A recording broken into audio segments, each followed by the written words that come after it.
Japan, shaking off the lethargy of centuries, has taken her rank among the civilized modern powers. Theodore Roosevelt.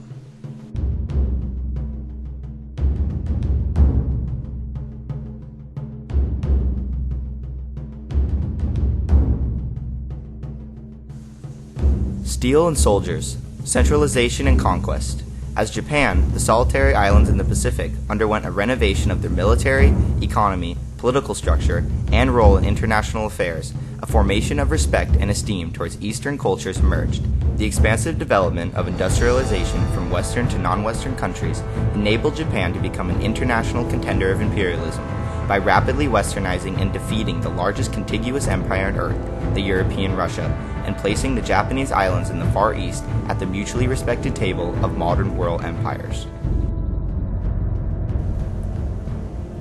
During the 19th century, European industrialization expanded in the cities of England. Great Britain and other colonial empires had the advantage of pre-established financial institutions of banking that facilitated loans.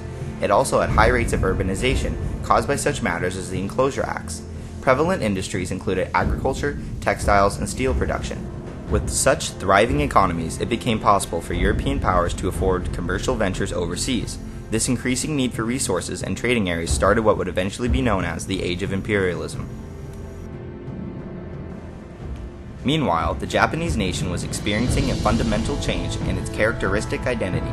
Once an isolationist nation of feudalism under the Tokugawa shogunate, Japan emerged as an imperialist power driven by policy alterations of the young Emperor Meiji. Formerly, Japan had formed a non-compliant strategy toward international trade and Western influence. Contained by their borders, the emperor lost his supremacy to the feudalistic chain of power known as the Tokugawa shogunate. With multiple lords or a daimyo, each controlling a large parcel of land, it was common for many minor civil wars to occur between the military of each feudal lord. Additionally, agriculture and other forms of domestic trade served as the sole source of economics outside of the limited Chinese trade and very few Dutch ships a year to the port of Nagasaki.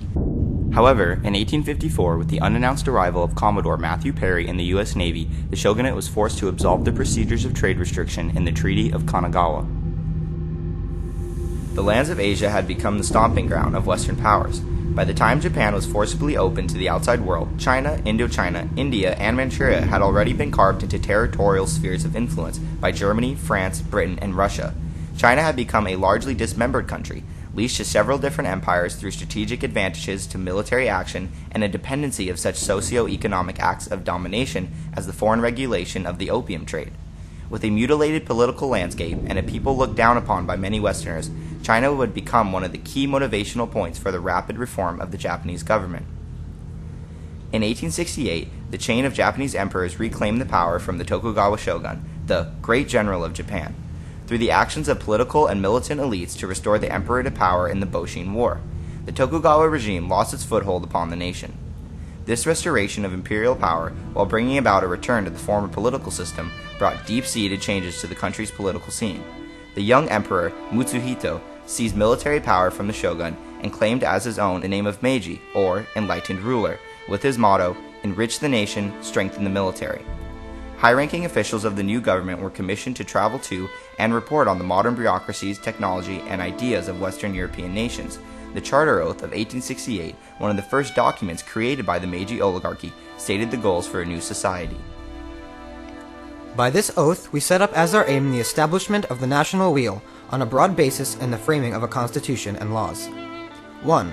Deliberative assemblies shall be widely established and all matters decided by public discussion. 2. All classes, high and low, shall unite in vigorously carrying out the administration of affairs of state.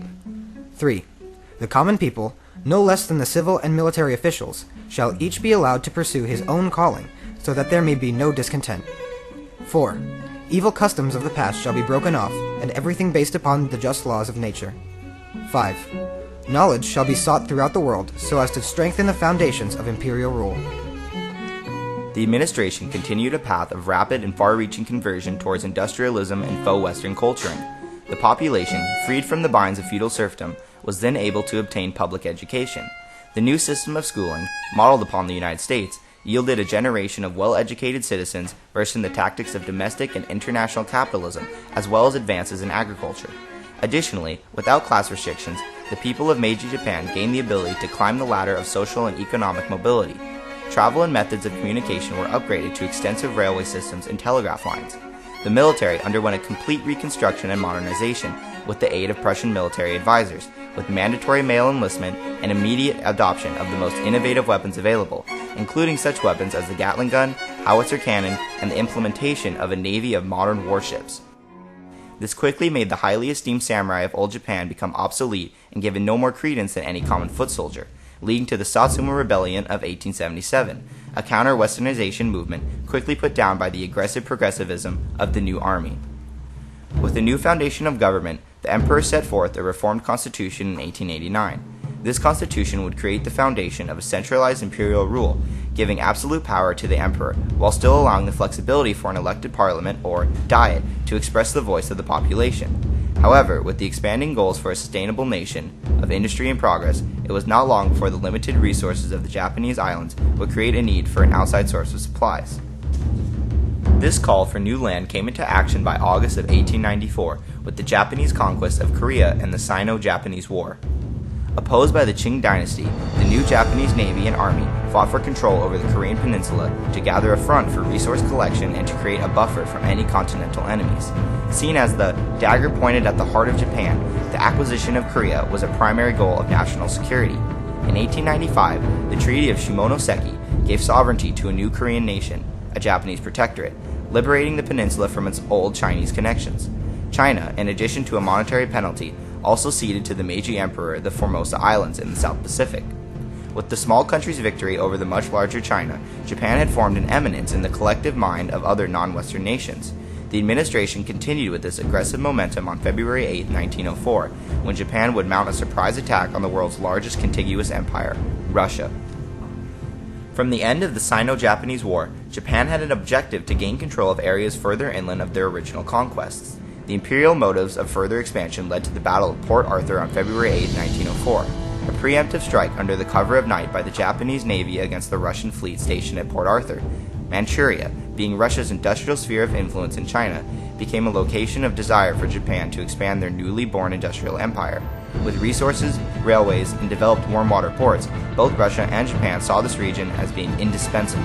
Japan, using the new fleet of armored warships and modern weapons, won a decisive victory in many battles until the final, critical triumph of the Imperial Navy of Japan in the Battle of Tsushima. On May 28, 1905, Russia's Baltic Fleet was virtually destroyed, losing 27 ships and more than 10,000 men to casualty or capture. The Russians, in a suit for peace, and the Imperial Government of Japan were brought together by Theodore Roosevelt on September 5, 1905, to sign the Treaty of Portsmouth. In this treaty, the bulk of Manchuria was returned to the Chinese nation, while the Liaodong Peninsula, containing Port Arthur, as well as a joint control of the Russian island, Sakhalin, was given to the Japanese Empire. The Russian people of St. Petersburg, disillusioned by the failure of their armed forces and other domestic issues, rebelled against Tsar Nicholas II in what would be known as the 1905 Revolution. Japan had created its role on the world stage. During the battles of the Russo-Japanese War, military attachés and observers from various Western nations took notice of the small nation's tremendous victories.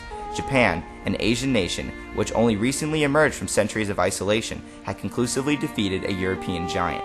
Sparked by the unexpected victory of a small island chain, others, such as the Young Turks of Persia in 1906, Sun Yat-sen of China in 1911, and Mohandas Gandhi of India in 1919, staged a range of rebellions, revolutions, and reforms inspired by the Meiji Restoration.